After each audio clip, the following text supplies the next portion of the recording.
സർവം കൃഷ്ണാർപ്പണമസ്തു.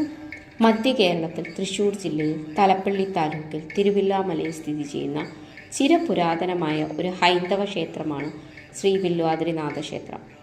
പരമാത്മാവായ മഹാവിഷ്ണുവിൻ്റെ 7ാമത്തെ അവതാരമായ ശ്രീരാമചന്ദ്രനും അനന്തശേഷനാഗത്തിൻ്റെ അവതാരമായ അനുജൻ ലക്ഷ്മണനുമാണ് ക്ഷേത്രത്തിലെ മുഖ്യ പ്രതിഷ്ഠകൾ. കേരളത്തിലെ ഏറ്റവും പ്രധാനപ്പെട്ട ശ്രീരാമക്ഷേത്രങ്ങളിലൊന്നും ഭാരതത്തിലെ തന്നെ അപൂർവം ലക്ഷ്മണ ക്ഷേത്രങ്ങളിലൊന്നുമാണിത്. തിരുവില്ലാമല ഗ്രാമത്തിൻ്റെ ഹൃദയഭാഗത്ത് സമുദ്രനിരപ്പിൽ നിന്ന് 100 അടി ഉയരത്തിലാണ് ക്ഷേത്രം സ്ഥിതി ചെയ്യുന്നത്. ക്ഷേത്രത്തിൽ പരസ്പര അഭിമുഖമായി 2 ശ്രീകോവിലുകളാണുള്ളത്. ശ്രീരാമലക്ഷ്മണന്മാർ സാന്നിധ്യമരുളുന്നത്. ചതുർബാഹു മഹാവിഷ്ണു പ്രതിഷ്ഠകളിലാണ് ഇരുവരുടെയും തേജസ്സുകൾ ആവാഹിച്ചിരിക്കുന്നത്. പടിഞ്ഞാറോട്ട് ദർശനമായി ശ്രീരാമസ്വാമിയും കിഴക്കോട്ട് ദർശനമായി ശ്രീ ലക്ഷ്മണസ്വാമിയും വാഴുന്നു.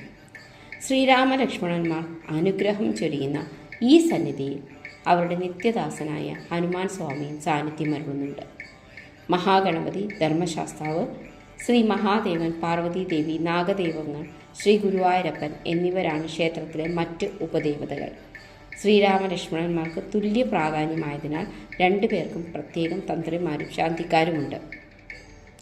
കുംഭമാസത്തിൽ കറുത്ത പക്ഷത്തിൽ വരുന്ന ഏകാദശിയാണ് ക്ഷേത്രത്തിലെ പ്രധാന ആണ്ടുവിശേഷം. ഇതിനോടനുബന്ധിച്ച് 4 ദിവസം ചുറ്റുവിളക്കും കലാപരിപാടികളും ഉണ്ടാകാറുണ്ട്. ഇതുകൂടാതെ കന്നിമാസത്തിലെ ആദ്യത്തെ വ്യാഴാഴ്ച, മുപ്പട്ട് വ്യാഴാഴ്ച വരുന്ന നിറമാലയാണ് അതിവിശേഷമായി കണക്കാക്കുന്നത്. ശ്രീരാമനവമി, ഹനുമാൻ ജയന്തി, ശിവരാത്രി, മണ്ഡലകാലം എന്നിവയാണ് മറ്റുള്ള വിശേഷ ദിവസങ്ങൾ. കൊച്ചിൻ ദേവസ്വം ബോർഡിൻ്റെ കീഴിലാണ് ഈ മഹാക്ഷേത്രം. ക്ഷേത്രത്തിൻ്റെ ഐതിഹ്യം: ക്ഷേത്രത്തിൻ്റെ അടിഭാഗം വലിയൊരു ഗുഹയാണെന്ന് വിശ്വസിക്കപ്പെടുന്നു. അവിടെ ഒരു സ്വർണ്ണ വില്ലുമരം അഥവാ കൂവളമരം ഉണ്ടെന്ന് വിശ്വസിക്കപ്പെടുന്നു. തന്മൂലം ഈ സ്ഥലത്തിന് വില്ലുമല എന്ന് പേര് വന്നു. പിന്നീട് വില്ലുമലയിൽ ദേവസാന്നിധ്യമുണ്ടായപ്പോൾ തിരുകൂട്ടിച്ചേർത്ത് തിരുവില്ലുമലയായി, പിന്നീട് തിരുവില്ലാമലയായി. തിരുവില്ലാമല പിന്നീട് വില്വാദ്രിയായി മാറി.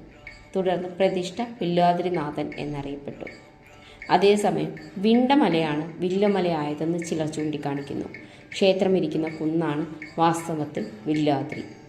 എന്നാൽ അടുത്ത് ഉള്ള മൂരിക്കുന്ന്, ഭൂതമല എന്നീ മലകളെയും ഇതിനോടൊപ്പം ചേർത്ത് വില്വാദ്രിയായി കണ്ടുവരുന്നുണ്ട്. പണ്ട് ഇതെല്ലാം ഒറ്റ മലയായിരുന്നുവെന്നും പിന്നീട് വിള്ളലുണ്ടായപ്പോൾ പ്രത്യേക മലകളായി മാറിയതാണെന്നും വിശ്വാസം. ക്ഷേത്രത്തിൻ്റെ താഴെയുള്ള സരസ്വതി കുണ്ടിലും മറ്റു കാണുന്ന വിള്ളലുകൾ ഇതിൻ്റെ സൂചനയാണ്. ഈ ക്ഷേത്രത്തെ രാമഭദ്രസ്വാമി ക്ഷേത്രം എന്നും അറിയപ്പെടുന്നുണ്ട്. ഈ വിവരണം ഇഷ്ടമായെങ്കിൽ നിങ്ങൾ വീഡിയോ ലൈക്ക് ചെയ്യുക, ഷെയർ ചെയ്യുക, രാമായ നമഃ എന്ന് കമൻറ്റ് ചെയ്യുക. സർവം കൃഷ്ണാർപ്പണമസ്തു. നന്ദി.